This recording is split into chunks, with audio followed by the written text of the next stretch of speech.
Hello everybody, today we're going to be doing a deep dive into my Resident Evil / Biohazard collection. I did cover this in an earlier video, but I ran through it fairly quickly, so today we're just going to take our time, leave no stone unturned, so let's do it. So I was around 10 years old when the original Resident Evil came out, and I played it over at a friend's house. His older brother had rented it. I was immediately hooked, and I've been collecting pretty much ever since. I didn't really seriously start collecting until I was probably about 18 or so. I'm almost 35 now, so it's been a lot of years of collecting. I've met a lot of people that had like super impressive collections, but they just kind of fell out of it. You know, they lost interest in the series, and at times, you know, who could blame them? You know, they just ended up selling all their stuff and moving on, you know, and I just never did. She's like a part of me I can't let go.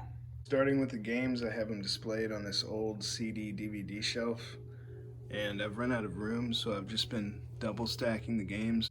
So we have Biohazard, Resident Evil, Resident Evil Director's Cut, Resident Evil 2, Resident Evil 3, Survivor, Code Veronica X, Gaiden, Deadly Silence, The Mercenaries 3D, Zero, the remake, Outbreak File 2, Dead Aim, a bunch of different Resident Evil 4s, Umbrella Chronicles, Dark Side Chronicles, the Resident Evil 5 Collector's Edition, Gold Edition, Revelations,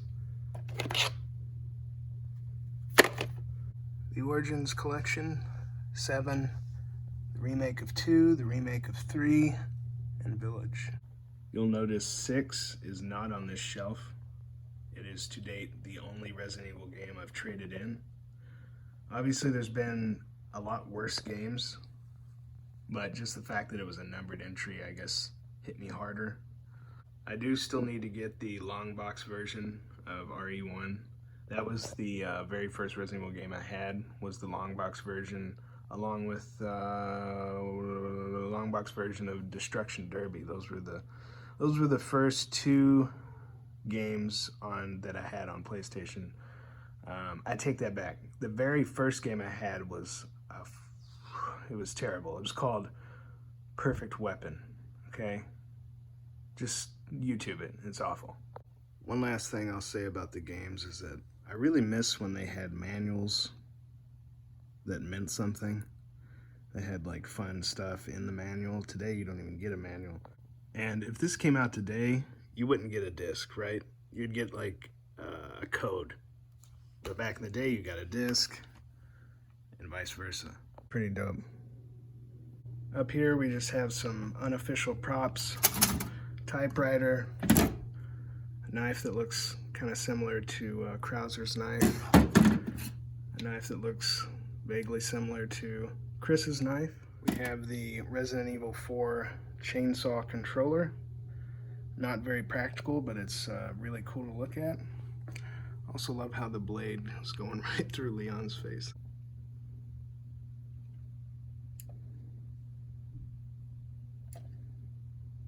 Here's an old Nemesis mask. I believe this was made by Don Post, and as you can see, the latex is starting to deteriorate. It's got a lot of holes in it, unfortunately. Look at that. All right, over here we have some deluxe figures and statues. Hot Toys Krauser. That is a Palisades Nemesis. This is the Resident Evil 2 remake statue of Leon. And this is, I believe, a knockoff Hot Toys statue of Chris. I think this came from the Philippines.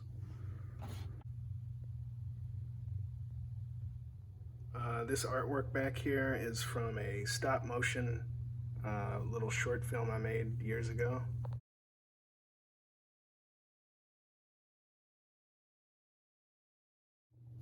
Up here we just have some miscellaneous items.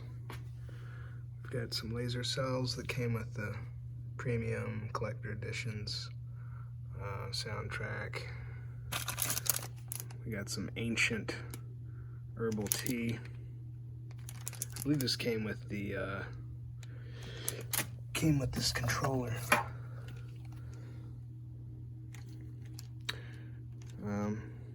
I love the gun grip on it, but we'll get to that.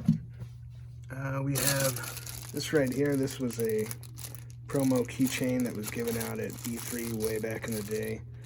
I think it was for Resident Evil 1. It might have been for Resident Evil 2. We have a Rockford Prison ID tag, BSA patch,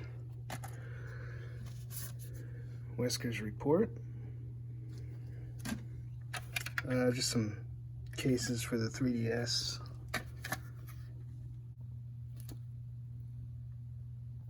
Here's the birthday boy, an old PS3 controller skin, freaking water bottle.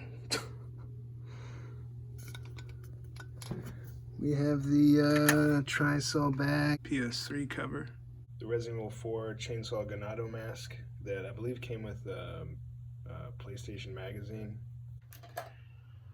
This was the official Biohazard 2 controller.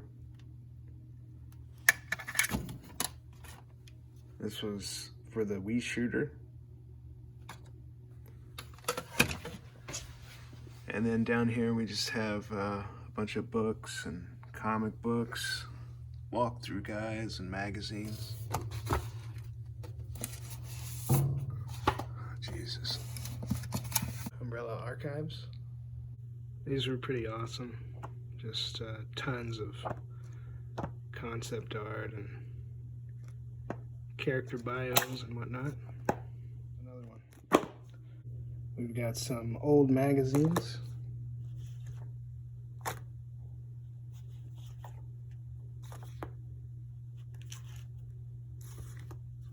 Some comic books.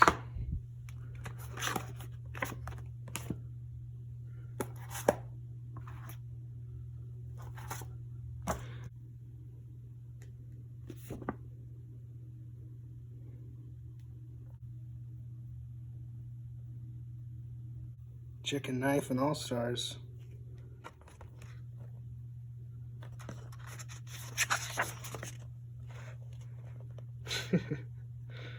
Oh man.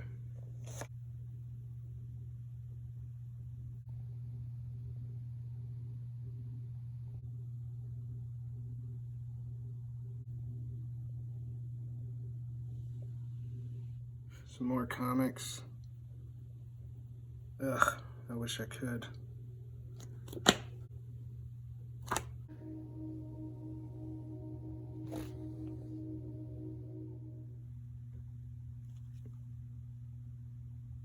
Here are some Wildstorm comics. These things were awesome.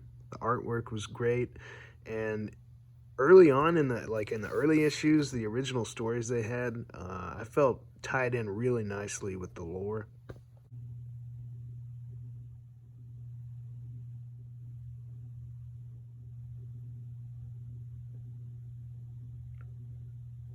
Here's the S.T. Perry books. As you can see, some of them are in not great condition to downright awful, because I took these things, I mean, not all of them, but a couple of them I took like everywhere I went when I was younger. This book, I feel like these two are the best right here. The thing I liked so much about this one is that she really goes into detail about the mercenaries getting wiped out, and it was just well done in my opinion. Down here we just have a card game along with some old backings. So Resident Evil 2 Platinum, Resident Evil 2. These are all Toy Biz. This went to that controller I showed you. That's just some package from Japan. I couldn't bear to throw it away because I'm a hoarder. This is Moby Dick. Another one. Up here we just have some t-shirts. Here they are. That one's definitely my favorite. God damn this shirt. This is the Dark Side Chronicles shirt, which I'll get to in a moment. This shirt came with the remake of Resident Evil 1. This is actually the back. Get your GameCube logo on the sleeve, Capcom on the front. Wah wah. So this shirt has a zombie face on the inside, so you can just flip it over your face. So, yeah. And finally, we have the toy cabinet.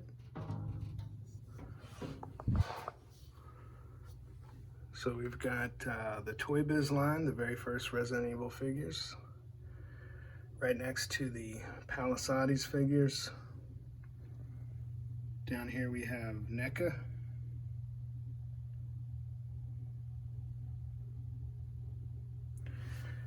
And down here we have Moby Dick. Poor Chris. Back there we've got some Agamatsu miniatures. Been a long time, comrade. Here's another miniature. Biohazard 2 Leon figure with soft goods uniform. That's the package that these Agamatsu miniatures came in. This is my favorite Moby Dick figure, Hunk. There he is, Mr. Death. So here we have Nemesis Type 3. This is pretty much considered the holy grail of Biohazard / Resident Evil figures. I picked this up for about 350 bucks, about 13, 14 years ago from some guy on eBay. And at the time, it really made me sick to my stomach.